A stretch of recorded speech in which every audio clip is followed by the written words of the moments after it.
Está no ar o meu, o seu, o nosso pod. E hoje o pod empreendedor desta semana veio conhecer o nosso querido Dr. Paulo Carneiro, referência em advocacia aqui em Itapevi. Paulo, muito obrigado por você ter aceitado conversar um pouquinho com a gente, contar sobre essa história, sua trajetória, viu? Eu que agradeço, muito obrigado pelo convite, é um prazer estar com você. E vamos bater um papo, vamos ver o que a gente consegue aí. É isso, fica muito tranquilo, tá? Sinta-se à vontade. Já tô me sentindo. Não estamos aqui em tribunal, nem nada. Ninguém vai sair preso. Tá tudo em casa. Paulo, conta pra gente um pouco sobre você, como a sua trajetória, o seu amor pela... Porque tem que amar, né? Porque o negocinho difícil, viu? Eu costumo dizer que não foi eu que escolhi o direito. Ele me escolheu. Eu não me lembro, não me recordo de outro momento que eu tenha escolhido outra profissão na minha vida. Eu lembro que na época de vestibular, né, sempre no final da escola ali, todo mundo desesperado. Era uma pressão. O que eu vou fazer e tal, e pessoas até procurando aqueles coaches, né, para ajudar a escolher qual que era a profissão. Eu não, já sabia que eu queria. Eu estudo direito há 16 anos, né? Comecei no ensino técnico, fiz técnico em serviços jurídicos pela Escola Técnica de São Paulo, pela ETEC. E, assim, eu costumo dizer que o direito ele é muito tempo de voo, né? Quanto mais tempo você pratica, melhor você vai ficando, mais conhecimento você vai adquirindo, mais humanidade também você vai adquirindo. E, de fato, você tem que amar isso daqui. Se você não amar, é uma coisa que não vai dar certo. Não vai dar certo porque o direito está o tempo todo mudando, Sim. As coisas estão o tempo todo mudando. Eu sempre faço esse teste, né? Pega nos últimos 5 anos, todas as revistas e jornais que você conhecer. Qual foi a capa que não citou alguma coisa que envolva o direito? Não tem. É o tempo todo mudando. Nós temos 513 deputados trabalhando, esperamos nós, todos os dias para mudar alguma coisa na nossa legislação. Exatamente. Ou você ama isso, e você estuda isso, e você se dedica a isso, e você vive isso, você respira isso, ou não dá. Eu estou completando esse ano 10 anos de estudo de direito. Nossa. E nesses 10 anos eu não me recordo um dia. Pode colocar todos os feriados, dia santo, dia não santo, pode colocar Natal, Ano Novo, que eu não tenha estudado ou pelo menos visto alguma coisa dessa área. Então, ou você ama ou não dá certo. Isso é um fato, você tem que amar mesmo essa profissão. Com certeza. Eu falo que quando a gente ama, a gente faz com carinho, com dedicação, a gente se envolve melhor, sim. né? E eu acho que para você ser advogado, você tem que ter uma cabeça muito boa também. Porque são muitas pessoas que chegam, são casos totalmente diferentes. Hoje você não atende só o direito empresarial, você atende diversos, Sim, né? O escritório hoje ele é um escritório full service. O que significa? É um escritório que ele atua nas mais diversas áreas. Obviamente que é impossível um advogado só, ele sabe tudo. Aquela famosa síndrome do pato. Geralmente quando você sabe tudo, você não está sabendo nada. De nada. Né? E eu sou um cara que eu pego muito no pé nessa questão de especialidade. Eu gosto muito de ter advogados especialistas. Então, apesar do escritório levar o meu nome, eu tenho uma equipe. E essa equipe que faz essa máquina girar, né? Então, eu tenho um advogado especialista na área trabalhista, previdenciário, nós temos advogados que são especialistas na área civil, área de família, área de direito do consumidor, área de direito empresarial. Então, nós conseguimos atender todas essas demandas, mas não é necessariamente pelo Paulo.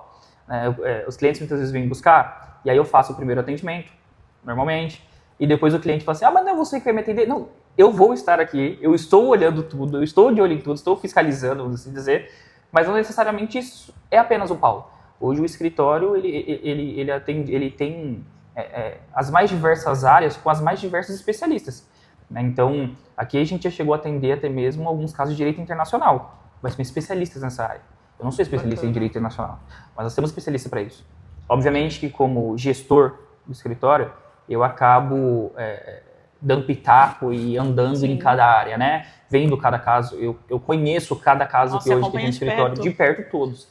Eu conheço cada caso de escritório, eu conheço cada cliente, eu sei exatamente quem são, cada caso como está hoje, eu sou capaz de dizer cada um como está, mas eu confio muito nas pessoas que estão comigo, muito.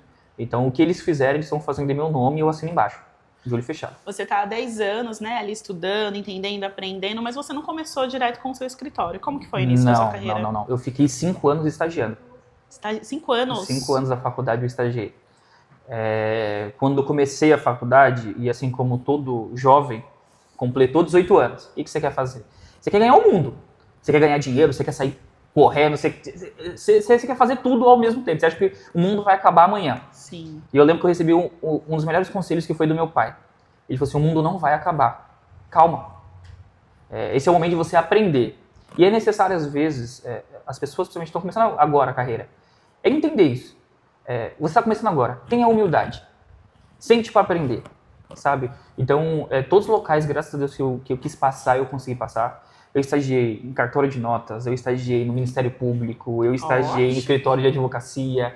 Ixi, eu estagiei nas diversas áreas de advocacia, eu estagiei com advocacia em massa, estratégico, contencioso. Então, isso me trouxe bagagem, até de escolher o que eu queria. Então, quando eu comecei a faculdade, eu queria ser delegado de polícia. Era meu objetivo. Eu quero ser delegado de polícia, quero ser delegado de polícia. E quando eu comecei a estagiar, eu falei, não é o que eu quero, não. Acho que eu não quero mais. Eu acho que era uma falsa percepção do que tinha. E se você não faz estágio, você não consegue ter essa visão. Então, você começa ali de baixo, né? Você está no fim da fila.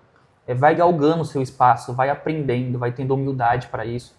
E muitas das vezes essa trajetória, ela é difícil de ser percorrida. Porque no estágio a sua remuneração não é tão boa. No estágio as suas atividades normalmente não vão ser as atividades necessariamente que você quer. Então, eu vejo muito isso hoje, né? Tô do outro lado, então quando eu vou contratar um estagiário, ele está no primeiro semestre da faculdade. O sonho dele é já começar a advogar ali. Não, é isso, seu juiz. Só que aí que veio, não tem base. Sim. E a base é o que forma, né? Então, eu sou muito grato hoje por não ter queimado essa largada, ter percorrido esse caminho, sabe? Então, hoje um conselho que eu sempre deixo para... Eu gosto muito de conversar com estudantes de direito e tal, e eu sempre coloco assim para eles, cara, percorra o caminho, se apaixone pela trajetória, sabe? Então, eu fui um cara apaixonado mesmo pela trajetória, eu vibrei a cada momento. Se eu estava no Ministério Público, eu vibrei por ter a oportunidade de aprender a estagiar no Ministério Público. Eu brinco hoje com o estagiário do escritório que eu lembro o nome dos meus supervisores, o nome completo deles. Porque eu fazia normalmente minutas de petições, manifestações, e aí tinha que colocar o nome deles ao final. E eu me lembro de colocar, todas as vezes, colocar uma por uma, não era copia e cola, que eu era apaixonado por aquela trajetória. Eu acho que eu fui o estagiário mais chato que já teve. Porque assim, eu perguntava tudo, eu queria saber de tudo. Eu não deixava ninguém em paz. Se eu tinha uma dúvida, eu não conseguia dormir com aquela dúvida. Nossa. Não, eu não posso me dar o luxo de não saber isso, né? E foi isso que foi me apaixonando, sabe, pela área. Foi fazendo eu entender uma coisa que tem um conselho de um professor da faculdade que ficou gravado assim na minha cabeça. E foi um conselho assim que ele deu assim no meio da aula e aquilo ficou marcado, sabe? Eu lembro que a faculdade de Direito, a gente brincando com ele era advogado, e a gente falando de riqueza, né? Falando de dinheiro e tal. E aí ele falou assim, eu vou falar uma coisa pra vocês. A advocacia não tem nada a ver com dinheiro. A advocacia é muito trabalho, cara. É muito trabalho. É você sentir a dor do outro mesmo. E aquilo ficou gravado na minha cabeça, né? Ele falou, ele utilizou essas palavras. Não tem glamour na advocacia, tem trabalho. E aquilo ficou gravado na minha cabeça. E hoje, todas as vezes que a gente tá ali, né? Às vezes tarde da noite, de madrugada, virando noite, eu me lembro disso que ele falou. Que a advocacia não é sobre isso. As pessoas acham que a advocacia é muito glamour. Sim, eu acho que é um pouco da ilusão de quem vem de fora, de achar que, tipo, advogado, é doutor, sabe tudo, ganha rios de dinheiro em cada caso. A nossa referência de direito é suítes, e eles são ricos lá. Então. E aí que vem a referência de suítes, você percebe que os caras trabalham demais, cara. Os caras vivem pra aquilo. Por isso que eles ganham aquele rio de dinheiro, né? Essa que é a ideia. Mas, assim, é uma área muito gratificante. Esses dias, cara, eu tava e uma cliente mandou um áudio, era uma questão envolvendo família, sabe, filho, e eu não sou pai, você é mãe. Eu tenho certeza que a coisa que mais te dói é seu filho. Sim, com certeza. E quando essa cliente nos procurou, assim, uma situação bem complicada, sabe, com o filho, e eu lembro que já era tarde da noite, numa sexta-feira, e ela mandou um áudio, sabe, chorando, agradecendo, porque a filha dela tinha voltado a morar com ela, tinha voltado pra casa dela, e aquele é o melhor pagamento que a gente tem. Aquele é o melhor pagamento. Você ter a sensação de que você contribuiu alguma coisa na vida de alguém. E isso é o maior pagamento que eu tenho. Eu não tenho dúvida disso. Não tenho dúvida. Nessa sua trajetória, antes de você chegar aqui no seu escritório, teve algum momento difícil que você parou e pensou, gente, será que eu tô realmente no caminho certo? Todos os dias. Todos os dias. Todos os dias. Sem exceção. Quem fala, não, eu nunca pensei... Mentira. É mentira. É mentira porque quando eu fazia estágio, ia direto para a faculdade, de trem, pegava 1 hora de trem para a faculdade, 1 hora para voltar e chegava em casa meia-noite e pouquinho, não tem quem diz assim, eu tô muito feliz com isso. Não mesmo. Que rotina maravilhosa, sabe? Descendo ali na Barra Funda, jogo do Palmeiras, torcida querendo se pegar e você sai só querendo estudar. Você no meio Você ali. fala, eu não sou nem palmeirense, nem São Paulino, os caras estão querendo se pegar e eu tô aqui no meio. Não tem isso, pegar o trenzão, é mentira. Sim, pensei, muitas das vezes. Mas é aquilo. A paixão pelo que você faz é o que te move, não tem jeito. Tem jeito. Toda vez que eu pensava em desistir, eu ficava pensando, tá, e o que eu vou fazer? Porque eu não me vejo fazendo outra coisa. Eu só me vejo fazendo isso. Então eu não tenho outra escolha. Isso, tem que ser isso. Né? Então eu pensei muitas vezes, até hoje. Você para e pensa, fala, meu Deus do céu, onde que eu tô, velho? O que eu tô fazendo aqui? O serviço começa a acumular, você fala, nossa, o que eu tô fazendo aqui, cara? Eu imagino. É loucura, mas a paixão é o que te move, cara, é o que te segura. Teve algum caso, assim, que você achou muito, muito desafiador, assim? Que você falou, gente, deixa eu abrir um livro aqui, porque o negócio é feio. Teve um caso, eu comento sempre ele. Quem já foi em alguma palestra minha, ou já me viu em alguma aula, alguma coisa, vai lembrar desse caso. Eu sempre trago ele, porque quando eu falo assim, eu sou advogado criminalista. A primeira coisa que vem na cabeça das pessoas é o preconceito. Tá defendendo o bandido. Só que as pessoas esquecem que no Brasil, não é só bandido que vai preso. Exatamente. E que a justiça comete erros. Porque a justiça são feitas por pessoas.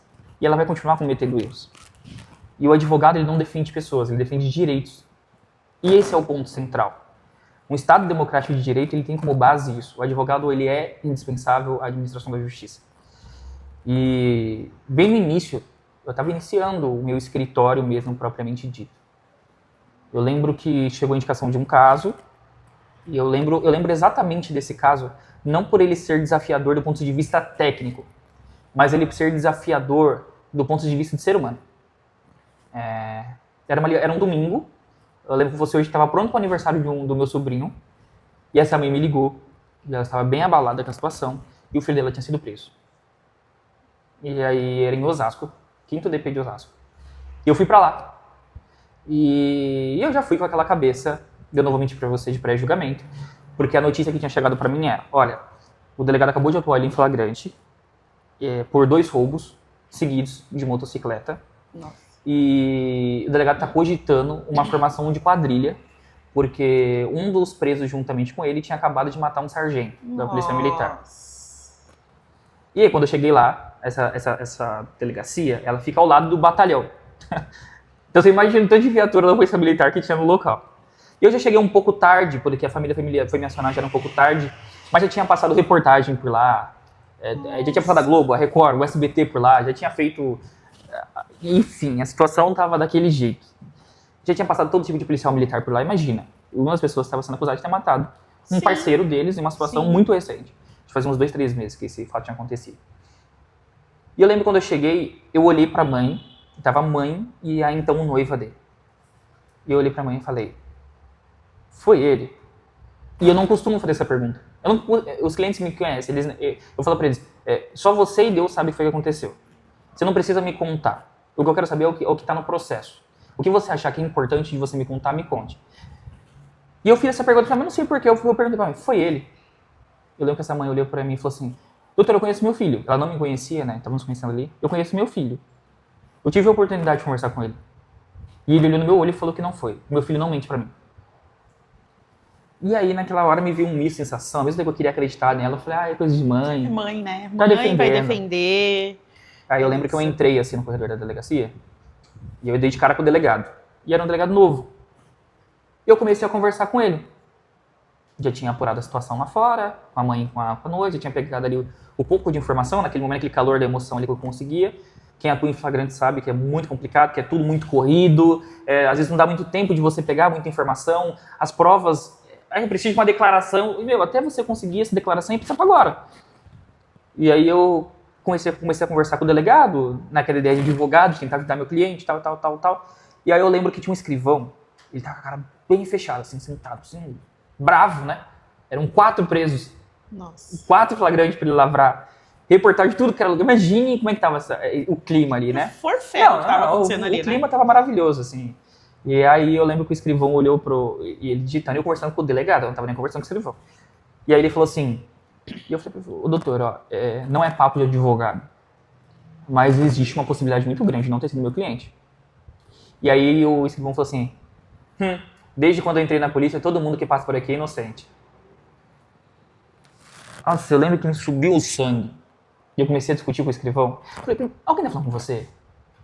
Eu dirigi a palavra a você? Por que você tá se intrometendo no assunto? E eu comecei a discutir ali, o delegado, não, a gente deixa disso. O delegado tentando colocar panos que a gente deixa disso. O delegado viu que o escrivão passou mesmo do ponto. E eu lembro que eu entrei na cela e era um menino novo, ele tinha a minha idade. E ele tava totalmente perdido. Porque a gente que atua nessa área, a gente sabe. A gente sabe quando o cara já tá acostumado com aquele ambiente, quando ele não tá. E o menino totalmente perdido. E eu falei pra ele, o que aconteceu? E ele olhou pra mim e respondeu assim, eu não sei. Nossa. Ele entregava, ele era entregador. Eu fui dormir na casa da minha noiva, deixei a moto com um amigo meu.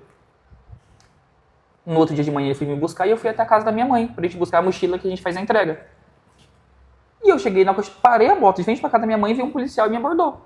E falou assim, ó, aquele rapaz tá falando que você roubou ele. Ele falou, acabei de acordar.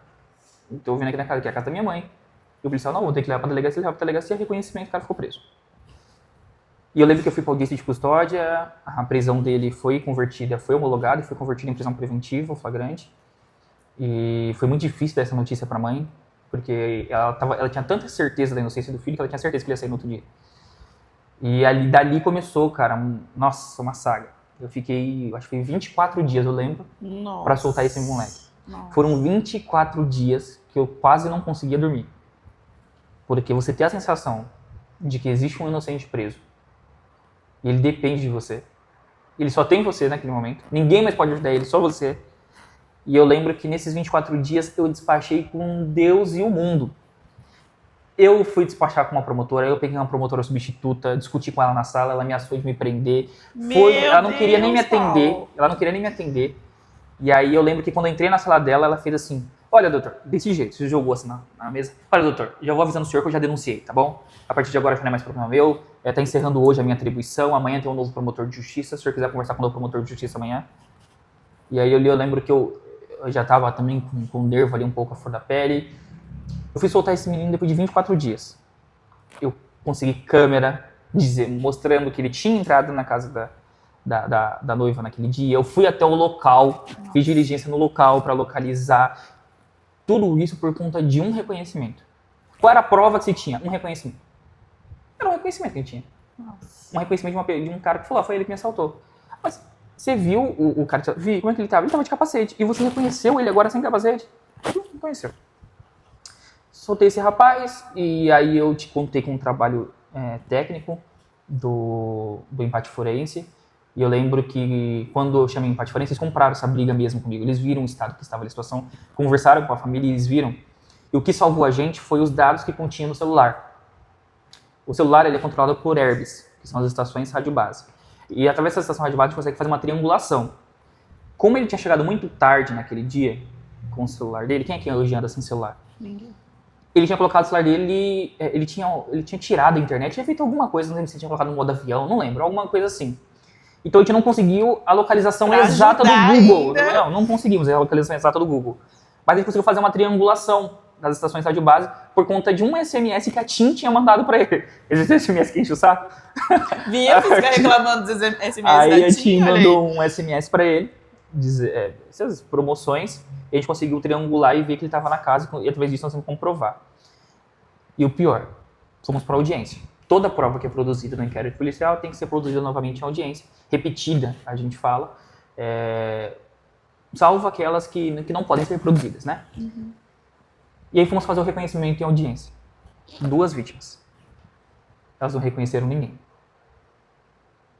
Meu Deus. E aí que vem o problema. Isso pode parecer uma coisa simples, e por isso que eu tomo muito cuidado com esses discursos muito extremistas de dizer, tem que morrer mesmo. Quem que a gente está falando?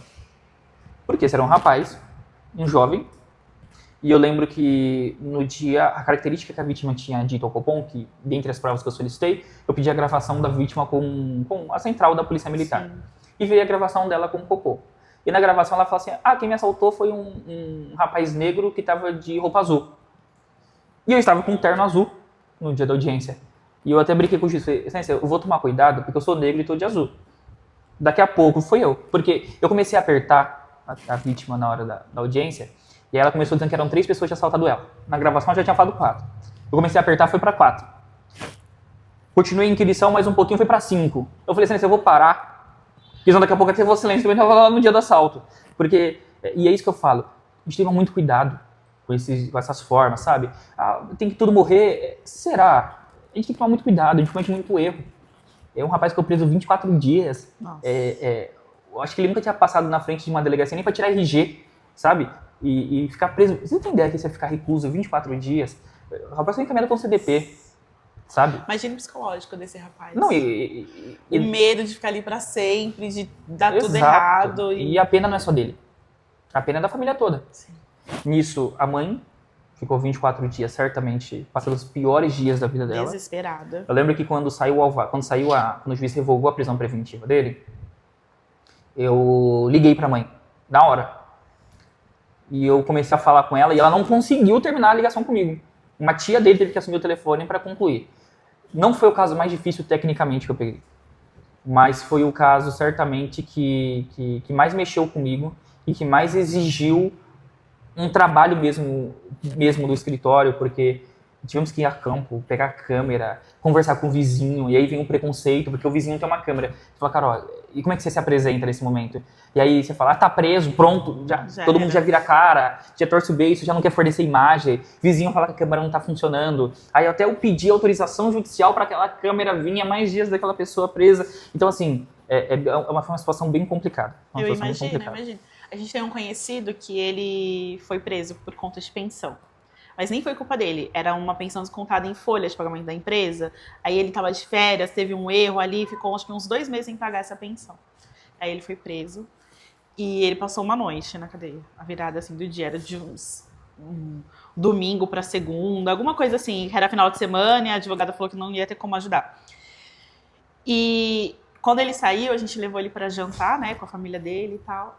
E ele tava transtornado. Você via na cara dele que era outra pessoa que tava ali conversando com você. Outra realidade. E ele ficou uma noite. É outra realidade. Agora imagine 24 dias convivendo ali com as pessoas. É outra realidade. Eu costumo dizer que a pessoa que fala mal de alguns direitos e que fica, de certa forma, falando, cadeia é lugar de... Cara, você já foi uma cadeia? Você já foi em um presídio? Você já visitou um CDP? Você já foi nesses lugares? Talvez falta pra você ir lá, entendeu?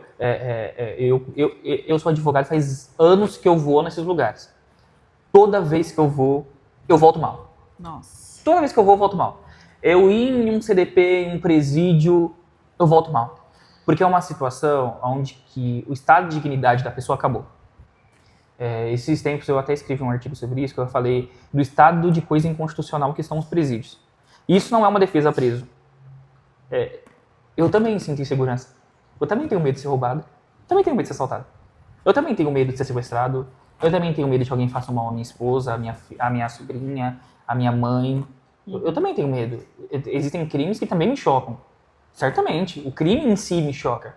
Só que isso não significa que eu vou pegar todo mundo, jogar dentro de uma masmorra e falar assim, morra todo mundo. Afinal, se nós tivermos que fazer isso, nós temos que rasgar, né, nossa Constituição. A situação hoje nos presídios é coisa de estado inconstitucional mesmo.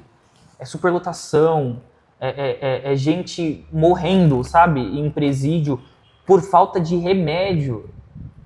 Gente, eu tô falando pra vocês que nem bicho a gente deixa morrer assim. E a gente tá falando de ser humano. Sim. E tem gente morrendo dentro de presídio com tuberculose. Eu não tô falando para tratar o bandido, preso, condenado, como não é leva para sua casa, não é campanha leva para sua casa. Não é isso. Dar pelo menos uma dignidade. É o mínimo, né? Da dignidade, sabe? Porque imagina só que nós estamos pegando pessoas, estamos enjaulando elas, e depois de um tempo a gente vai ter que soltar, porque não existe prisão perpétua no Brasil. Não existe pena de morte no Brasil. A não ser em estado de guerra, né? Não existe pena de morte no Brasil. E daqui a pouco esse cara vai estar solto. E o que ele vai fazer com você? Ele vai voltar para morder. Você prendeu ele durante anos sem dar o mínimo da dignidade. Você espera que ele saia de lá socializado? Não, ele vai sair de lá querendo te morder. E vai ser você que vai pagar esse preço. Novamente. Não é uma defesa ao bandido, é a defesa à sociedade. Só para finalizar esse assunto, essa semana passada, eu acho que foi, eu participei de uma audiência e eu tô com um cliente que ele tá preso há 6 ou 7 meses. Em uma falsa denúncia. E é uma falsa denúncia tão escancarada que essa pessoa que fez a denúncia, e eu não posso abrir muito caso porque a gente tem segredo de justiça, né? E ela deu 3 depoimentos na delegacia. Os 3 depoimentos dela, um é diferente do outro. Na audiência, foi a 4ª vez que ela foi ouvida. Agora, em audiência, juntamente, eu costumo dizer que prova é aquilo que a gente faz dentro do processo do crime contraditório. Ela contou uma 4ª versão. Nossa. Se eu interrogar ela mais uma vez, certamente vai ser a mesma versão.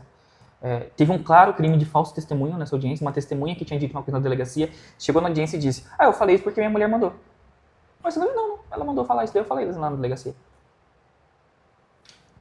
E ele está preso 6 meses. E aí, no final da audiência, eu fiz um requerimento de liberdade desse cliente. Obviamente, diante dos fatos, nós tínhamos apurado essa audiência. A audiência foi uma audiência extremamente longa, acho que ela demorou 2 horas, 3 horas. Porque só da vítima, acho que nós ficamos 1 hora interrogando ela. E a gente não quis puxar mais, porque não tinha mais condição de puxar mais nada. E aí, eu fiz um requerimento e o juiz falou assim pra mim, pô, doutor, mas a gente encerrou a instrução. Agora nós vamos para as alegações finais. E depois a sentença. Pode ser que ele seja absolvido, é bem provável. Aí eu falei, excelência, 1 dia preso. É 1 dia preso. O senhor tá querendo me dizer que o senhor vai demorar mais uns 2 meses para essa sentença? É que ele pode ficar lá. Só mais 2 meses, já ficou 6. 1 dia preso é 1 dia preso.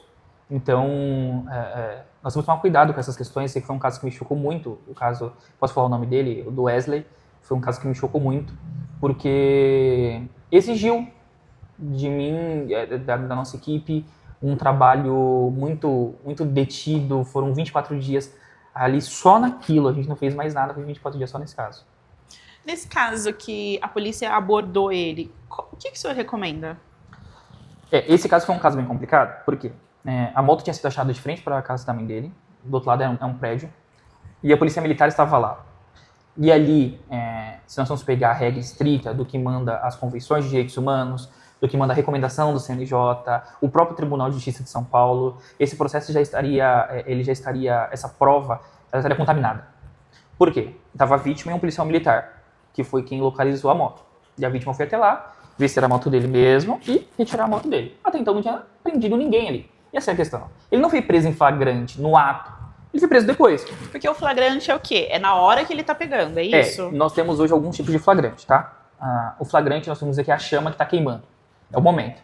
Então, a pessoa pode ser pega tanto cometendo a infração, o Código de Processo Penal fala, localizada após, com instrumentos que localizaram o crime, após a situação, ou ela pode ser perseguida logo após pela polícia e ser presa. Então, o flagrante, necessariamente, a pessoa foi pega ali na hora, ali. Foi pego fazendo o ato. Mas se ela foi perseguida, ou se ela foi localizada logo após, com instrumentos que indicam aquele crime, isso também constitui flagrante. Tá? E foi exatamente esse o embasamento do delegado. E eu discordo completamente disso. Tá? E aí, a vítima pegou, olhou pra ele e falou assim, foi ele que me roubou. E aí, o policial militar levou ele pra delegacia. Aí chegou na delegacia, começou aquele teatro. Vamos fazer reconhecimento. Aí coloca 5 pessoas, supostamente, já tá contaminado, meu amigo. O cara já reconheceu lá na rua. Existem reconhecimentos, só pra você ter uma ideia, tá? Que a polícia militar coloca a vítima dentro do carro, e eu vou dizer a polícia militar, porque normalmente é a polícia militar que faz isso, tá? Coloca a vítima dentro do carro e passa com o cara algemado, com a mão pra trás, e fala assim, foi ele. A vítima acabou de ser assaltada. Como que fala que não foi? A vítima acabou de ser assaltada. Aí você tá dentro de uma viatura de polícia, já é um clima hostil ali. Você vê um cara com a mão pra trás, algemado, de cabeça baixa, não foi ele? Lógico que foi ele. Com certeza não foi ele. Entende? E aí a minha recomendação nessa situação a primeira coisa, procura um advogado. Procura um advogado urgente. As pessoas me procuram muito na fase de processo, e muitas das vezes, inocente, tá? Fica um pouco difícil na fase de processo eu desconstruir aquilo que foi construído no inquérito. E às vezes é por inocência. Uma palavra mal falada, uma coisa maldita, Você está num ambiente que não é um ambiente agradável, não é um ambiente confortável, a gente não está aqui no sofá. Você chega, eu costumo dizer assim, né, na delegacia, toda vez que eu vou orientar um cliente, um oitinho na delegacia, eu falo assim, você vai chegar lá, vai ter um monte de cara mal encarado, de arma na cintura, passando de cara feia. É fome, fica tranquilo. Continua a vida como se nada tivesse acontecido. E aí aquele ambiente vai te causando. E aí se você pega, às vezes, um policial mal preparado, como tem em toda profissão, um delegado que não está lá muito afim de fazer o seu serviço, principalmente de madrugada, o sono começa a bater, aí o negócio começa a ficar um pouco estreito. Porque aí vale tudo, sabe? Vale um grito, vale um empurrão, vale um... Também quando a pessoa está convencida. Eu normalmente quando eu chego em flagrantes, você de flagrantes, eu vou conversar com o delegado, e eu pergunto assim, doutor, o senhor já deliberou? O senhor já está convencido? Ah, já estou. Muito obrigado. Me dá aqui o número do CNJ, amanhã eu estou na audiência de custódia. Se o senhor já está convencido, o que eu posso fazer nesse momento? Ele não vai voltar atrás da palavra dele? Ele já deu início, já ao flagrante. Ele não vai voltar atrás. Amanhã, com o juiz na audiência de custódia, eu resolvo isso. Com o senhor, nesse momento, o senhor é autoridade, o senhor já está convencido. Entende? Então, esse que é o ponto. Numa situação como essa, o correto é na hora ligar para um advogado. Talvez a situação, a vítima, comece a cair em si. Pô, peraí. Tem alguma coisa que está fora aqui. Esse cara está muito convencido de que ele é inocente. Entende? E aí a situação começa a mudar um pouco. Então, a primeira coisa, não vale nada. Naquele momento você não tem amigos. A polícia, naquele momento, você está sendo abordado, está sendo conduzido para a delegacia, o policial não é seu amigo. Ele é uma autoridade da lei. Então, cuidado com o que você fala, cuidado com as expressões que você usa. Contata um advogado, deixa o profissional fazer o serviço dele. Se estoura um cano na sua casa, você chama quem? Encanador, obviamente. Mas automaticamente a polícia deu ordem de prisão, falou, vamos ali fazer... O meu amigo que foi preso, ele foi lá na delegacia ver o que era que estava atrás dele, você acredita? Eu vou te explicar. Esse é um ponto interessante. Foi triste, coitado. Eu vou te falar o que aconteceu ontem comigo. Ontem. E aí estou tentando resolver essa situação. Ontem um cliente me procurou com uma intimação preenchida à mão. E para ele comparecer hoje à delegacia. E ele ia. Aí eu falei para ele, meu amigo, antes de você ir, deixa eu dar uma olhada nisso. E fiz uma consulta num portal público chamado BNMP, o Banco Nacional de Mandado de Prisão. Olha aí. Você jogava o CPF lá, com mandado de prisão, por pensão, aberto em desfavor dele. Aí você fala, a polícia entregou uma intimação pro cara comparecer espontaneamente à delegacia e chega lá... Então é isso. Se estoura um cano na sua casa, você chama o encanador. Se chega uma intimação pra você, quem é a sua defesa? O advogado. Procura o advogado, cara. Deixa que a gente resolve. A gente vê isso todo dia. Deixa que ele vai saber te orientar da forma correta. As pessoas às vezes evitam porque elas falam que advogado é caro. É verdade? Não é não. Isso é um mito que se criou porque nós estamos vivendo outros tempos. E as pessoas precisam entender. A advocacia já foi uma profissão, um serviço de luxo, vamos assim dizer. Mas hoje não é mais. Hoje você pode ter direito ao acesso a um advogado do Estado. Existem pessoas que não conhecem isso, mas a Defensoria Pública presta um serviço público às pessoas carentes. Paulo, eu não tenho condição de contratar um advogado. Tá tudo bem. Você não tem condições mesmo? Procura a Defensoria Pública do seu município. Eles vão te orientar a como levar a documentação, a como ser bem atendido. Você vai ter que ser atendido por um defensor público, por um advogado.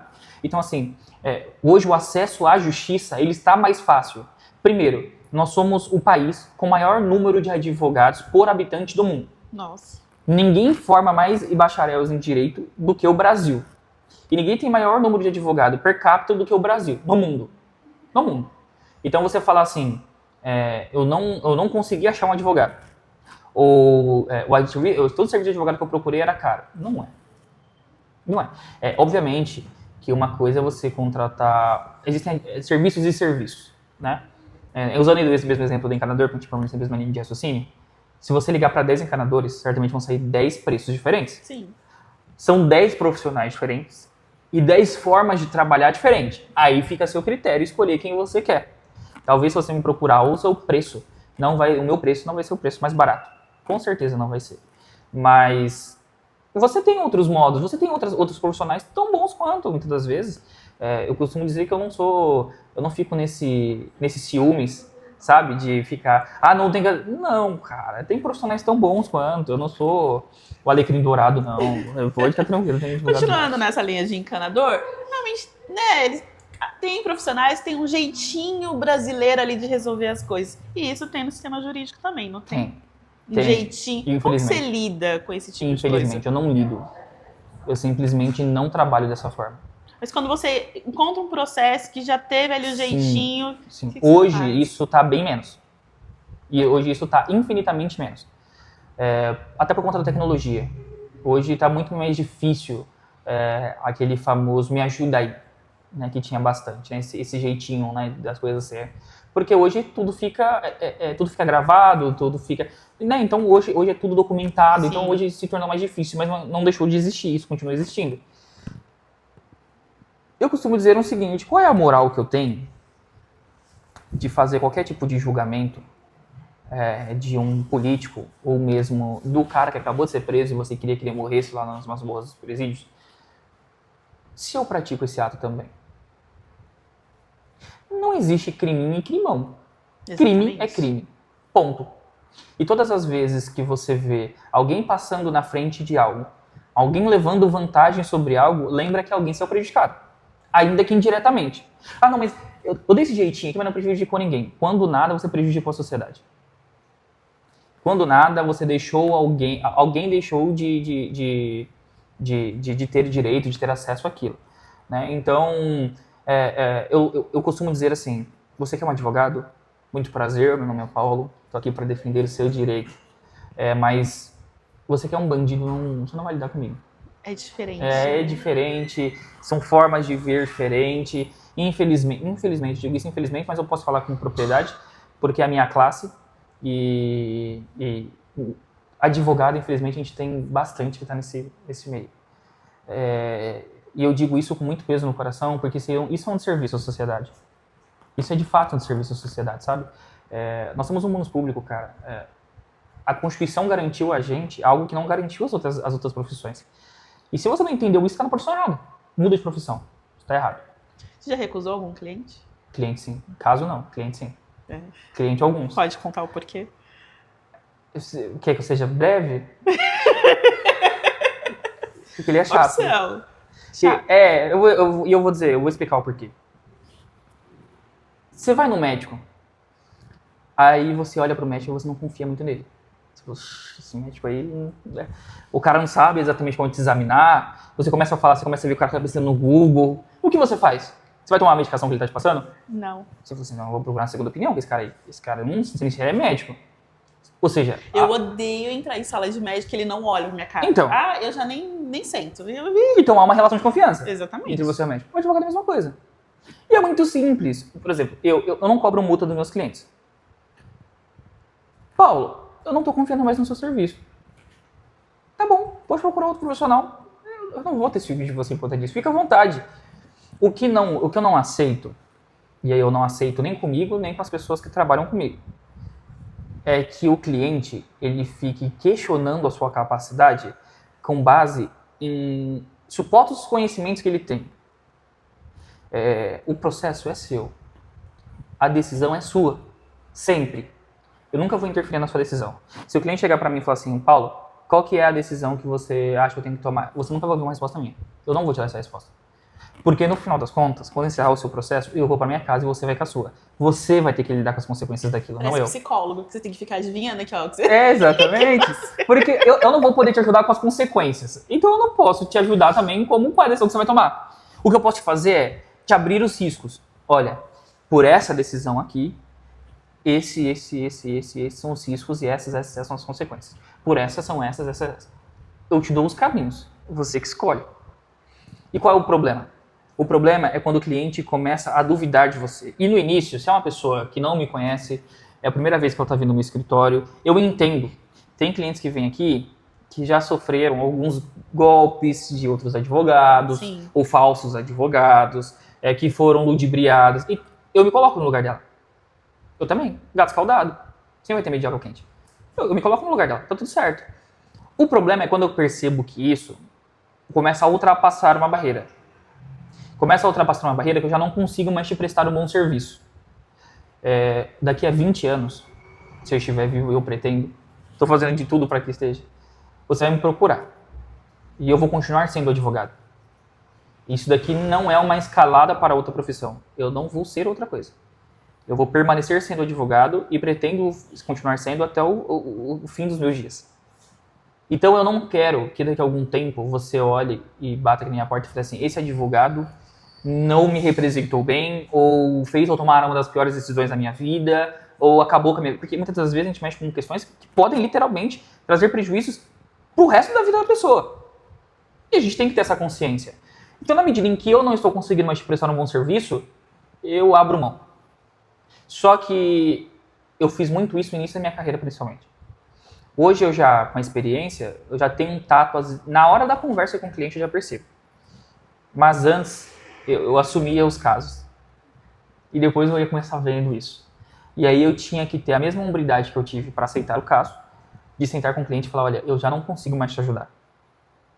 Esses tempos eu escutei de um advogado, eu não vou dizer que ele é colega meu, porque ele não é, mas de um colega de profissão, né? E eu estava comentando com ele uma situação, e era um ambiente que tinha vários advogados, assim, e ele falou assim, meu, você é besta. Sabe por que você está fazendo isso? E eu parei pra pensar, e eu falei, cara, é simples, porque se fosse a minha mãe, eu não gostaria que fizessem isso com ela. Isso não é simples? Para mim isso é muito simples de entender. Eu não preciso ficar espremendo o meu cliente, extorquindo o meu cliente para conseguir os meus objetivos. Se o meu trabalho não está me trazendo isso, eu preciso mudar de profissão. Então, eu já recusei cliente. Continuo recusando alguns. Mas é exatamente por isso. Nunca por conta do caso. Tem advogado que fica com esse falso moralismo. Tem casos que eu não pego. Quando eu estudei, eu não falei assim, professor, essa prova sobre crimes sexuais, o senhor não me passa. Porque eu não vou advogar em crimes sexuais. Eu não fiz isso, eu estudei. E, novamente, eu não estou defendendo a pessoa. Eu estou defendendo o direito. Se ele tiver que ser condenado, que ele seja condenado nos limites da lei. Faz parte do jogo. É assim que se funciona a justiça. Mas eu percebo que, muitas vezes, fica esse falso moralismo, sabe? Tem casos que eu não... Não. Eu tenho clientes que eu não pego. Os clientes que não confiam no meu trabalho, os clientes que eu não consigo mais ajudar, mas recusar por conta de caso... Não Você já foi discriminado, Já. hostilizado? Já. Por conta da idade ou da cor? Dos dois, principalmente da cor. Porque assim, você tem uma bagagem tremenda. Quando você abre a boca, as pessoas falam, opa, esse eu tenho que respeitar. Mas antes disso, eu vou te dar um tem exemplo. a imagem, né? Vou te dar um exemplo que aconteceu esses dias. Eu tava com esse mesmo terno. Eu tô com cara de advogado, eu me fantasio de vez em quando de advogado. Tô com cara de advogado, tô com cara de advogado. E fantasia é ótimo. Eu sou um cara que eu ligo muito pouco pra essas questões de investimento. É uma coisa que a minha mãe e minha esposa, elas pegam muito no meu pé com isso. Eu não sei, eu me ligo muito pouco. Às vezes eu, vou amassado. Só que a sua imagem, ela vale muito. Sim. Mas esse dia que eu atendi uma cliente, era um crime bem grave que ela está sendo acusada. É uma questão envolvendo criança, né? Um homicídio de criança. E ela ia ser ouvida na delegacia. Aí eu lembro que eu cheguei na delegacia, eu dou risada, porque assim, é a saída que a gente tem, né? E eu entrei na sala do escrivão, e o escrivão tava de cabeça baixa, assim. Aí eu falei assim pra ele, boa tarde, tudo bem? Posso entrar? Aí ele, pode sim. Eu falei, normalmente não é esse o tratamento. Beleza. E eu tava assim, exatamente com esse terno. Nesse tratamento eu vou entrar, né? Cumprimentei ele, falei, tudo bem, olha, eu falei com você no WhatsApp, essa parte ele ignorou. Sobre a oitiva de hoje, eu acho que era 3 horas e tal. Pode entrar. Então, chamei minha cliente entrou. Ela sentou ali, eu sentei assim e cruzei a perna. E fiquei esperando ele terminar, sabe o que ele tava fazendo, ele tava jogando paciência, não sei. E eu cruzei a perna assim e fiquei esperando ele. Aí ele olhou pra minha cliente e falou assim, você é fulana? Ela, sim. Você tá sabendo que você tá aqui? Tá. Aí teve uma hora que eu fiz uma parte de um questionamento que ele fez, que eu achei bem impertinente. Isso já fazia uns 10 minutos que nós estávamos na sala. Aí ele olhou pra minha cara e falou assim, o senhor é advogado? A minha vontade foi de responder pra ele, não, eu tava passando aqui na frente. Aí eu falei, nossa, que clima gostoso. Estamos lidando com homicídio de criança, acho que eu vou sentar aqui e vou ouvir o que tá acontecendo. Aí eu olhei pra ele e falou, sou. Aí ele, não, tudo bem, doutor, pois não. Então. Aí eu falei, mas o que eu preciso fazer? Eu preciso tatuar o AB na testa? O que eu preciso? Já aconteceu em fórum, de eu chegar em fórum E o fórum, ele funciona, principalmente em São Paulo, atendimento ao público, normalmente dá 1 a 5. Tem alguns diretores de fórum que, de forma excepcional, aumentam ou até diminuem esse tempo de atendimento ao público, eu já vi isso. Mas o normal é dar 1 a 5 atendimento ao público, só que o atendimento para profissionais, para advogados, é das 10 horas, das 10 em diante. E eu chegar no fórum e a pessoa olhar para mim e falar assim, você veio assinar? Assinar é para quem está cumprindo pena. E eu falar, não, eu vim, no caso, trabalhar. Assinar eu não vim hoje. É pesado. Já aconteceu, mas assim, são situações que a gente eu vou tirando de letra, porque eu sinto pena de uma pessoa que faz isso, porque ela não entendeu ainda qual é o jogo. Entendeu? Ela não entendeu isso ainda. E eu já fui mais revoltado com essa questão, principalmente uma situação que me aconteceu, que foi uma das primeiras que me aconteceu, que me chocou bastante. Eu era estagiário do Ministério Público, eu ia para aquele fórum todos os dias eu estava lá. Só que eu estava sem crachá, porque o nosso crachá ainda estava em confecção. Eu tinha acabado de entrar, mas eu já estava ali uns 2 meses trabalhando naquele fórum. Então todos os dias eu entrava por aquela mesma porta, e normalmente são as mesmas pessoas que estão ali na porta. E aí um dia eu cheguei, e aí eu falei a mulher nem levantou a cabeça, ela perguntou assim pra mim, aonde você vai? Eu falei, eu vou trabalhar. Eu trabalho no Ministério Público, fico acho que no 1º, 2º andar. E aí, nessa serenidade, eu falei com ela. Ela talvez não me conhecia, não sei, ninguém é obrigado a conhecer ninguém. E ela olhou pra mim e falou assim, sabe quando você percebe que a pessoa não tá acreditando? Ela, qual é o nome do promotor que você trabalha? E qual é o cargo dele, quem te trabalha por cargos, né? Aí eu falei assim, não é possível, acho que ela não tá acreditando que eu trabalho lá. Aí eu falei o cargo da promotora, falei qual era, aí tinha um segurança que eu sempre conversava bastante com ele, meu amigo, entra aí e tal. Aí você percebe que a maioria das pessoas que passam por ali, ela não faz aquilo, porque eu reparei isso. E aquilo foi, mas depois eu comecei a olhar e falar, o problema não é comigo, é com a pessoa mesmo. Exatamente. E assim, o que me diferencia mesmo é a minha capacidade mesmo. Então, se ele quer me conhecer, é só ele deixar eu trabalhar. Então, esse escrivão, por exemplo, certamente ele nunca mais vai esquecer de mim, porque foi um trabalho, modéstia à parte, muito bem feito. Então, da próxima vez, talvez ele tenha um pouco mais de cuidado com isso. Hoje, você comanda aqui o seu escritório, seu nome na porta. Como que é isso, Paulo? Difícil. Difícil por quê? É porque, assim, é difícil de você falar de comandar quando você lidar com profissionais. Eu costumo dizer que eu só faço o serviço sujo mesmo. Não tá na porta que eu faço serviço sujo, que é o serviço administrativo, burocrático e tal. Aí quando você lidar com profissionais, você não precisa comandar. Ele já sabe o que tá fazendo. Eu lido com advogados. Eles são tão advogados quanto eu. Eles sabem o que eles precisam fazer. Eu não preciso ficar comandando literalmente eles, sabe?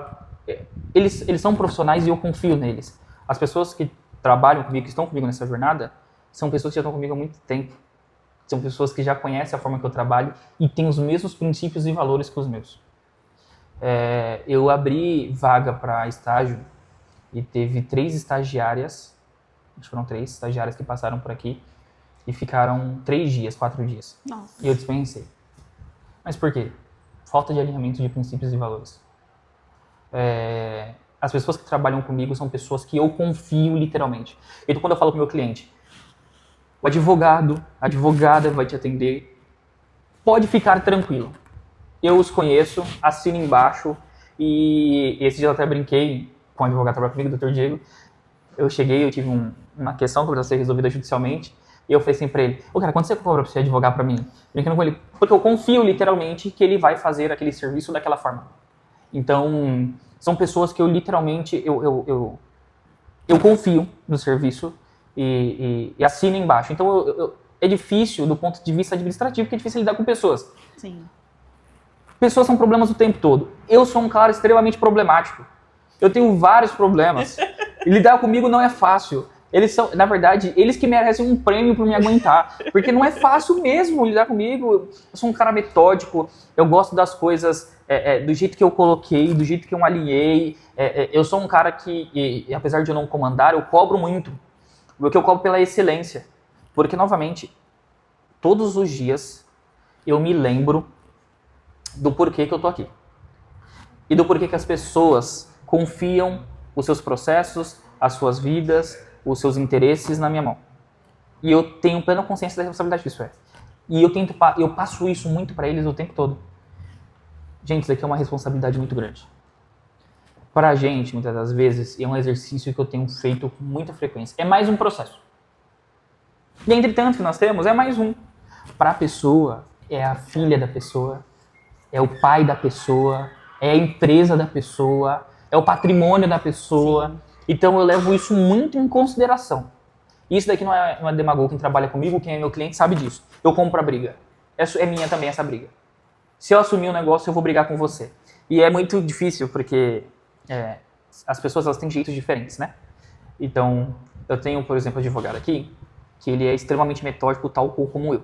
E até pior. De gostar das coisas da forma, de ficar muito preocupado com prazos e tal. Já tem advogados aqui que são mais tranquilos quanto a isso. Mas isso não fazem deles nem melhores nem piores personagens, só fazem pessoas diferentes. Sim. E a gente tem que aprender a lidar com isso. Tem dia que eu chego aqui, olho pra cara do advogado e vejo que ele não tá bem. É o dia... todo ser humano que tem um dia que não tá bem. É o dia que eu falo assim, que ele vai ficar isolado.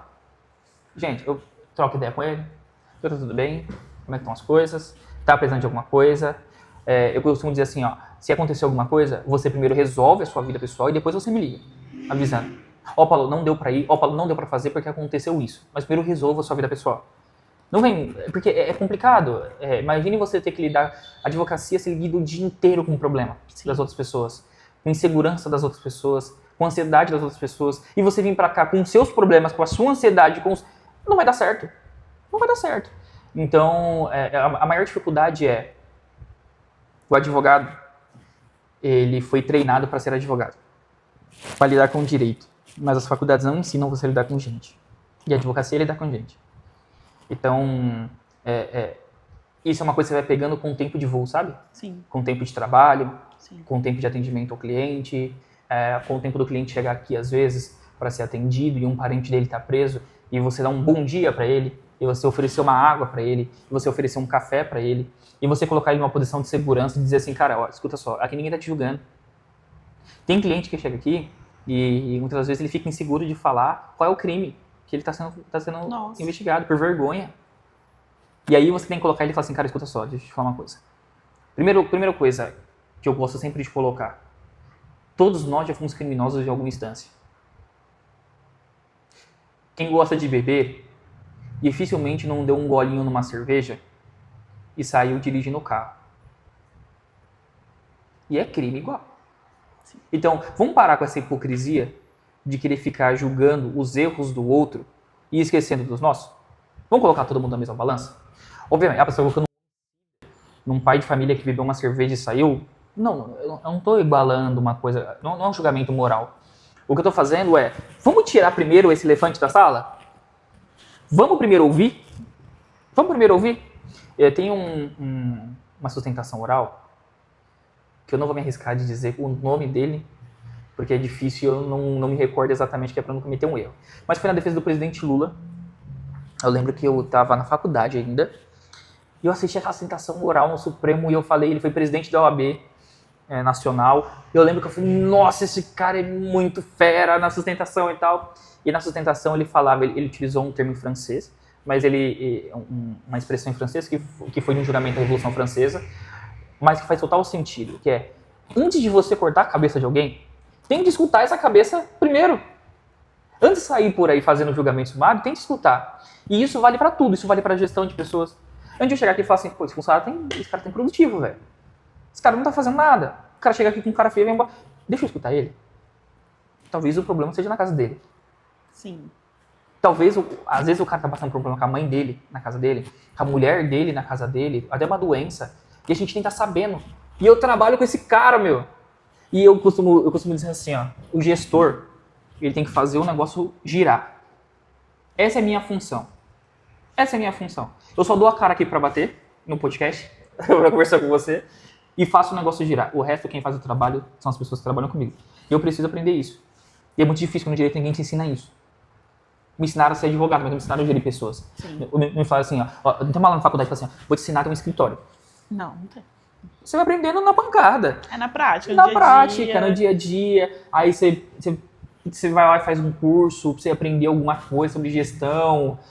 Mas assim, é na prática mesmo. Exatamente. E eu acho que tá dando certo, porque Que bom. até hoje as pessoas que estão comigo não saíram e espero que estejam felizes, né?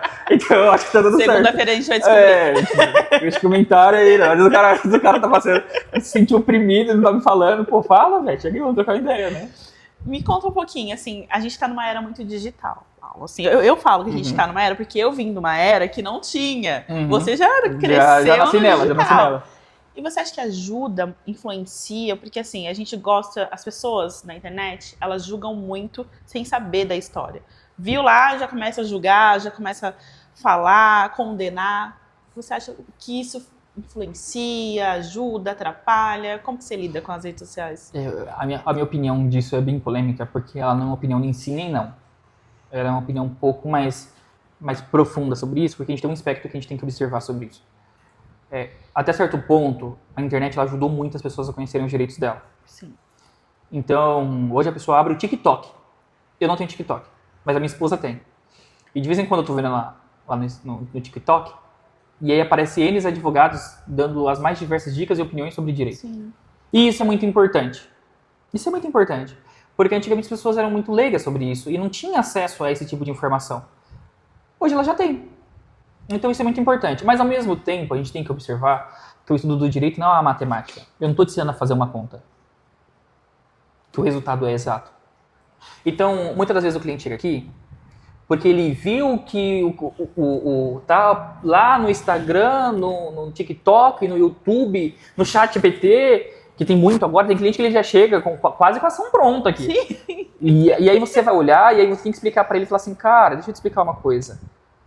Não é assim. A resposta do ChatGPT, ela está correta, mas não para o seu caso. A sua situação difere disso que ele está falando. E aí, e esse que é a questão, é aquilo que eu falei para você de recusar cliente pela falta de confiança. Eu preciso ganhar essa confiança do cliente.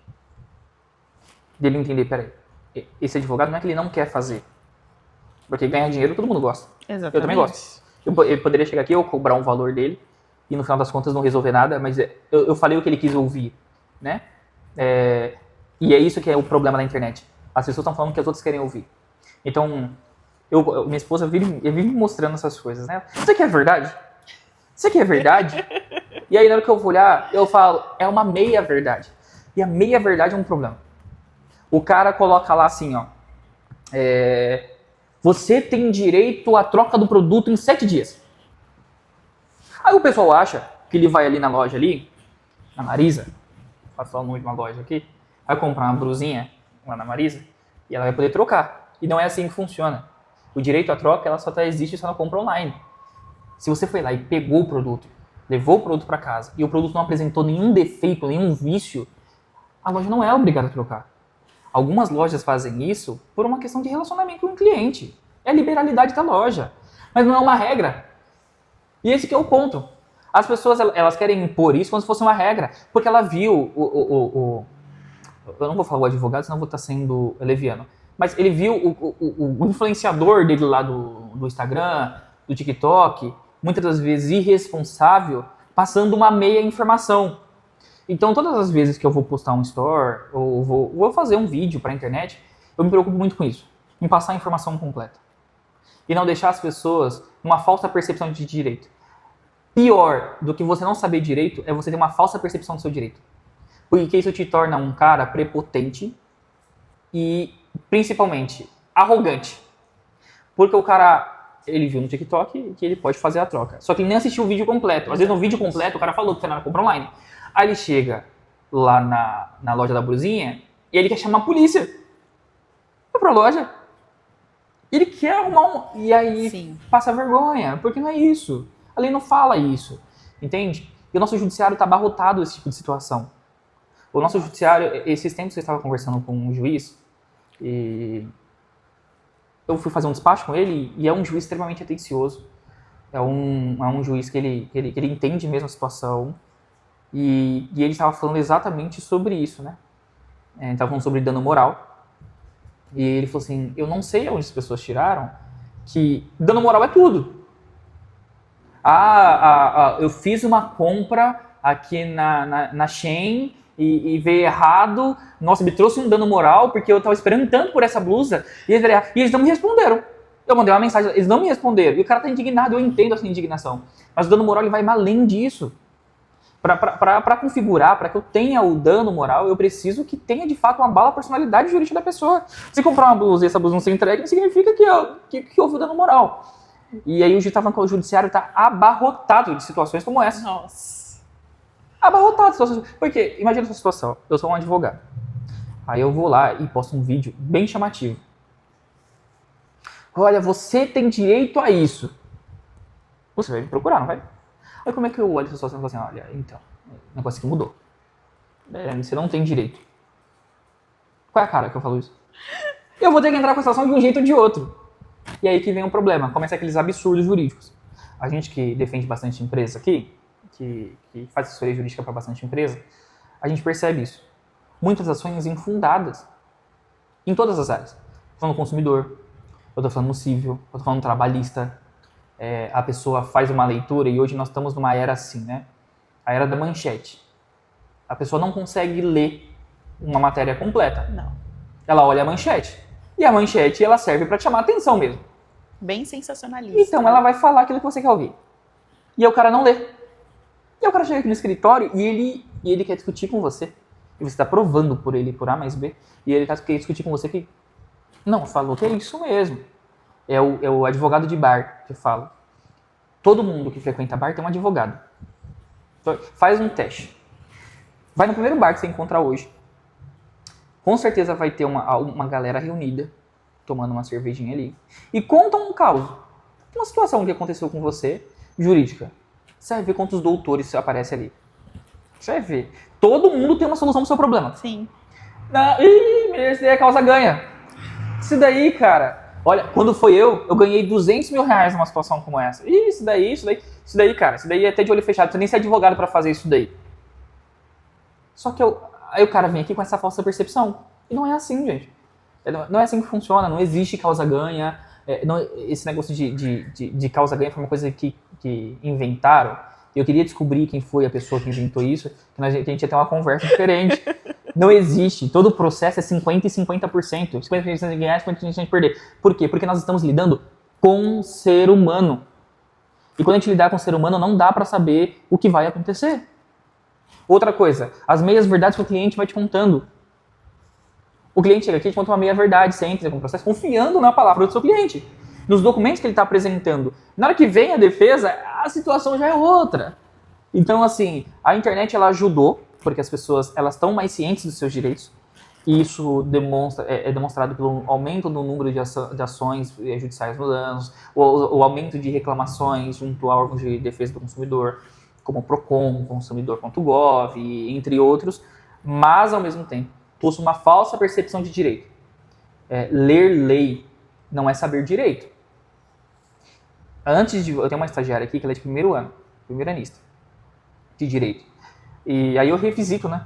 Eu tenho que ajudá-la, eu tenho que ensiná-la, eu tenho que instruí-la, e eu tenho que muitas das vezes, sobre as matérias dela. Então eu acabo revisitando algumas coisas da época da faculdade, bem do início e tal. E aí esses dias, como todo estudante de direito, ela quer aprender sobre leis. E aí você tem que dar apaziguada e falar, calma, primeiro você precisa formar a base. Uma casa não se começa pelo teto, ela começa pela estrutura. Então você precisa primeiro aprender as bases, os fundamentos do direito. Você precisa aprender sobre hermenêutica, a saber interpretar isso. E qual que é o problema? O artigo que você leu no Jus Brasil, que as pessoas leem no Jus Brasil, que viu lá no Instagram, não te ensinou isso. O cara jogou um artigo lá, que às vezes até o chat GPT fez pra ele, e ele acha que deve se aplicar tudo e não vai. E aí eu tenho que ser o chato aqui. Quando chega, eu falo, então, deixa eu te explicar. Aí eu tenho que dar uma aula pro cliente. Olha, isso daqui é uma meia-verdade. Isso daqui se aplica a isso, a isso, a isso. Mas, no seu caso, não significa que seja assim, por conta disso. E aí você tem que ir ganhando a certeza, sabe? A consideração do cliente tem que ficar ganhando isso. Então, é meio a meio. Tem uma frase que ela fala, um pouco de droga, um pouco de salada, né? Então, um pouco dos dois. É um pouco bom, porque as pessoas aprenderam, mas a gente tem que ter um pouco mais de responsabilidade na divulgação dessas informações. Tá faltando bastante. Vamos fazer um bate-bola rapidinho? Vamos. Um erro que pode dar processo. Emprestar a conta para outras pessoas. Meu Deus, eu fazia tanto isso, Pix. Eu vou fazer um Pix aqui, não sei o quê. Empréstimo de conta é um problema. É um problema porque, principalmente quando a pessoa fala assim, ó, eu vou te pagar, mas fulano vai fazer um Pix. Quem é esse fulano?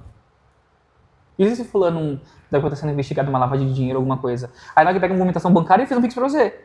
Aí daqui a pouco a delegacia tá te intimando. Pronto, você tá na salada lá, você nem tá sabendo. Aí, como que você prova vínculo com essa pessoa? Não dá. Não dá. Aí você vai falar assim. Aí, às vezes, a investigação demora. Teve um cliente que aconteceu isso com ele. A investigação demora, ele me procurou e falou assim: pô, eu nem sei quem é esse cara, eu nunca vi na vida. Esse daí já faz 2 anos. Eu sei lá por que esse dinheiro caiu na minha conta. Era R$2.000. E como é que eu explico agora a origem desse dinheiro? E pra justiça tem que saber explicar. Se é uma pessoa que você conhece, fala, não, é um amigo meu, eu costumo, às vezes, presto um dinheiro pra ele, ele me devolve, ou mesmo eu faço um pagamento de um serviço pra ele, ou ele faz um pagamento de serviço pra mim. Então tenha lastro. Cuidado porque você não pode emprestar conta. Eu tenho um dinheiro para receber, eu posso receber na sua conta? De onde é esse dinheiro? Esse dinheiro é proveniente de estelionato. Hoje você ceder a sua conta, inclusive é aprovado agora, tá? Essa lei entrou em vigor dia 30 de abril, se eu não me engano, de 2026. Foi uma alteração que teve no Código Penal, a lei 15.000, alguma coisa, não vou lembrar agora de cabeça, que ela alterou o artigo 171 e colocou lá no inciso 7º, ceder gratuita ou onerosamente a sua conta. É a famosa conta laranja. O cara tá dando um estelionato digital e pegou a sua conta e depositou um dinheiro. Eu tive um cliente que aconteceu isso, patrão do cara. Eu tô com um problema na minha conta, de justiça lá, bloquearam. Eu posso depositar um dinheiro na sua conta de 50 mil. Ele falou, cara, eu conheço esse cara, ele é meu patrão. Depositou. Pesado. E agora, pra você explicar isso na justiça? Você recebeu 50 mil reais na sua conta, que não é seu, que era um amigo que estava ajudando. Então, assim, na dúvida, não empresta. Você tá com um problema na justiça, resolve na justiça e depois você recebe seu dinheiro. É isso. Porque tem aquelas contas, né? Tem um problema, vai descontar, tô devendo pro banco. Não. Então não paga o banco. É bom você pagar aqui. Paga suas dívidas. Se Um você não tá pagando nem o banco, você vai pagar. Imagine, né? Um direito que todo brasileiro deveria conhecer. A possibilidade de entrar na justiça sem um advogado. Sem um advogado? Sem um advogado. A justiça trabalhista você pode fazer isso. A justiça trabalhista não exige um advogado. E é o juizado especial civil, que é vulgarmente conhecido como juizado das pequenas causas.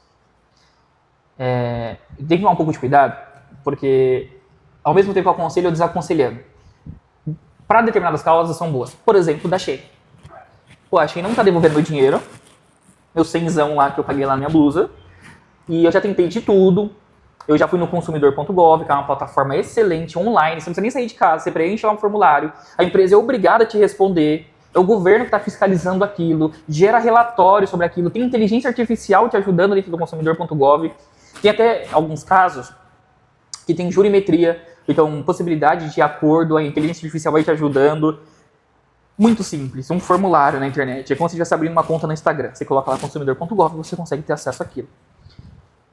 E as pessoas não conhecem esses sistemas e são sistemas que ajudam muito. Eu fiz um pedido no iFood, o iFood não me devolveu o dinheiro, ou iFood, não iFood, mas qualquer outra, não me devolveu. Você pode ir lá no consumidor.gov, precisa ir na justiça. Você vai lá no consumidor.gov, não deu certo, eles não me responderam, não quero, então... Bom, aí a gente tem uma lead. A gente tem uma relação aqui que está tendo um problema. Aí você pode procurar o juizado especial, você não precisa de advogado, você agenda, liga no fórum da sua cidade. Como eu consigo o número da minha cidade? Coloca no Google.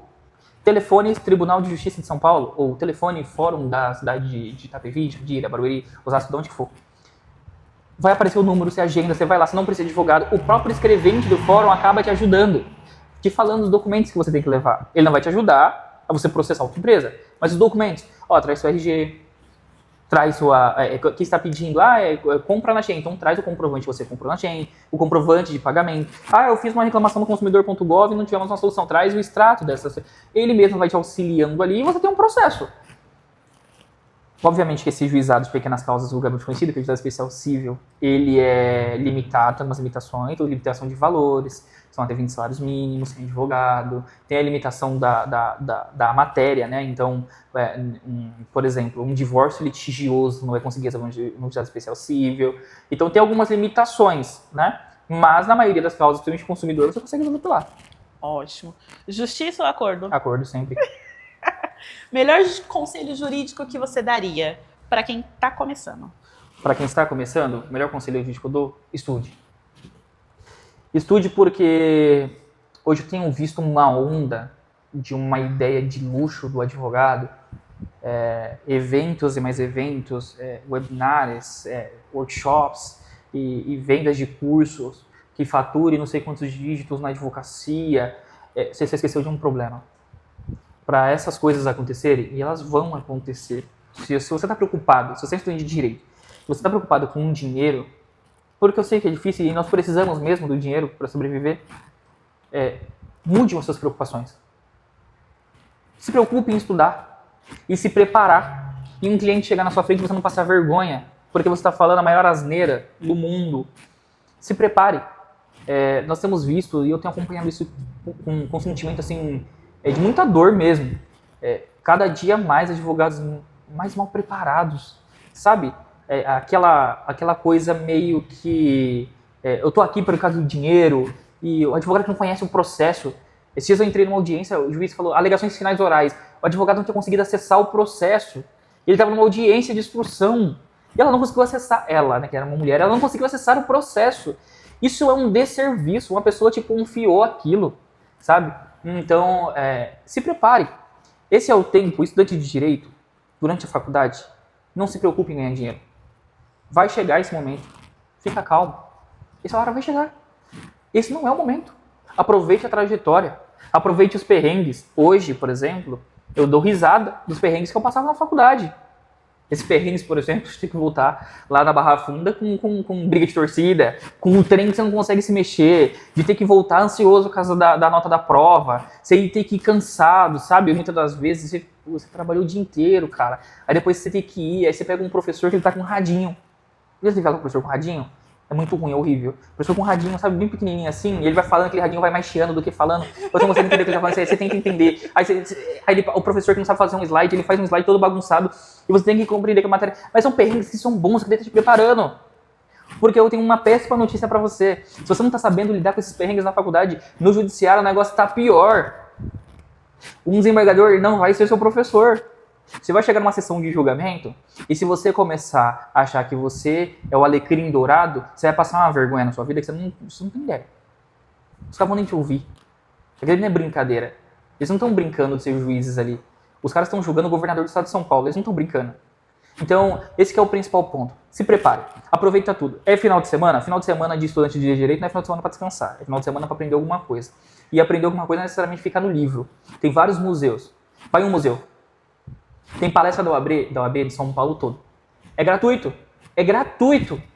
Vai lá, cara. Senta lá, assiste o negócio. Você tem a oportunidade, muitas das vezes, nessas palestras, de você ir conversar com o cara. Vá conversar com o palestrante. Sabe? Aprenda. Se proponha, esteja à disposição. Esteja à disposição. Vai na Barra Funda ali. Tem o Rui Barbosa, que é tem um fórum trabalhista ali, o Rui Barbosa. Que as audiências, muitas das vezes, são abertas. Vai lá, assiste. Meu Paulo, eu saí de lá, eu não entendi nada. Que bom, isso causou um desconforto em você. Você plantou uma semente, o juiz falou alguma coisa, a parte falou alguma coisa, aquele ambiente vai deixando de ser um ambiente hostil para você. Quando você tiver que de fato participar daquilo, aquilo já não vai ser mais uma novidade para você. Só que o que eu tô percebendo, você tá um puxão de orelha e um desabafo, que as pessoas estão entrando na faculdade de Direito preocupadas em acabar ela. E essa preocupação de acabar não é porque eu quero acabar, porque eu quero começar minha carreira. Eu quero acabar porque eu não aguento mais isso. Só que é isso que você vai fazer o resto da sua vida. E aí nós estamos com o Brasil com o maior número de advogados per capita, só que não falta serviço para advogado. Eu advogo para advogados. Eu advogo para advogados. Tem advogados que me contratam para mim advogar para eles. Advogado mesmo, como diz o pessoal, advogado com AB e tudo. E eu advogo para eles. Isso não é nenhum demérito. O que eu estou falando é, esse é o momento de você olhar para a sua trajetória, olhar para o que você está construindo, olhar para o que você está fazendo e está falando, eu estou perdendo tempo? Porque se o professor da sua faculdade está te trazendo sono do que ele está falando, eu não estou te falando às vezes você está um pouquinho cansado, está com sono, está te trazendo toda a aula, você não consegue assistir, está te incomodando aquilo ali, troca de profissão, cara. É um conselho de um amigo que eu estou te dando, porque você vai se frustrar. E o que eu tenho encontrado de colegas, advogados bons, muitas das vezes bons, e frustrados com a justiça, frustrados com a profissão, frustrados com os honorários, frustrados com a carreira, tem aumentado exponencialmente. Então, assim, ter a maturidade de olhar para a situação e falar, é isso, eu me vejo daqui 10 anos falando sobre esses mesmos assuntos. No Brasil, quando eu tinha 12 anos, nós estávamos discutindo legalização de droga, legalização do aborto, nós estávamos discutindo todos esses temas. E hoje, nós estamos discutindo os mesmos temas. Obviamente, com mais maturidade, espero eu, pelo tempo que passou, com mais maturidade mesmo, mas continuamos discutindo os mesmos temas. Você está disposto a fazer isso? Eu não estou, então é bom trocar de carreira. Trocar de profissão. E é isso, gente. Paulo, muito obrigada por você ter tirado um tempinho da sua agenda para conversar com a gente, contar um pouco dessa história, dar conselho para essa galera que vai assistir. Eu tenho certeza que o que você falou vai servir para muita gente. Muito obrigado mais uma vez. Eu que agradeço, eu estou sempre à disposição. Sempre vai ter um espaço para a gente bater um papo aí. Espero que eu tenha ajudado, espero que tenha contribuído de alguma forma para as pessoas. Muito obrigado pelo convite, pela confiança no nosso serviço e é isso. Muito obrigado. Obrigada. E obrigada a você por assistir até aqui. Por favor, nos acompanhe nas redes sociais. Elizabeth Cizan, nosso pod. Paulo, como que as pessoas te encontram? Coloca lá, ADV Paulo Carneiro, já me encontra. Paulo Henrique Carneiro, Paulo Carneiro, já me encontra. Já encontro. Então é isso, gente. Um beijo. Até a próxima.